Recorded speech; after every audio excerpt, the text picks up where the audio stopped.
Welcome to my Exam 4 mini video number 2. Today I will be talking about developmental networks using the example of the Great Gatsby. First, let's talk about what a developmental network is. A developmental network is a series of things that bring a result. The result is based off which things show up in the series and which things do not.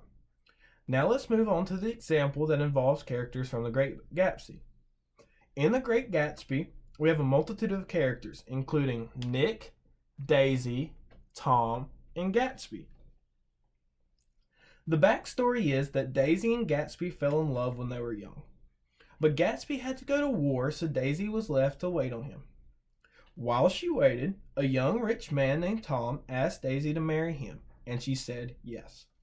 This means that Gatsby was no longer in the picture. Well, Gatsby didn't like this when he got back. So he finds ways to get Daisy's attention, such as throwing parties and being rich.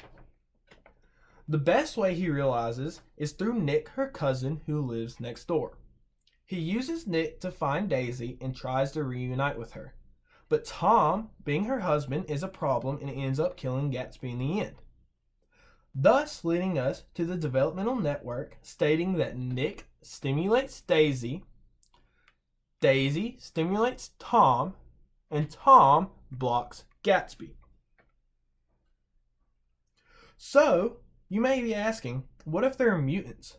For example, what if Tom was not in the picture? This means that Daisy would have never married Tom and that Gatsby and her would have married when they got back. Well, what if there was another mutant? Say Nick was not in the picture. With Nick not being in the picture, Gatsby would never find Daisy, and Gatsby would live because Tom would never be able to kill Gatsby. Well, sometimes there are double mutants. So, say Nick and Tom were not in the picture. This would go back to the aspect that without Tom or Nick in the picture, Daisy would have never married Tom and could be with Gatsby when he got back from war. Another double mutant could be, what if Daisy and Tom weren't in the picture? That means that Gatsby would have never talked to Nick and would never have become friends. And he would have never had somebody to try to reunite with. Thus the story not working.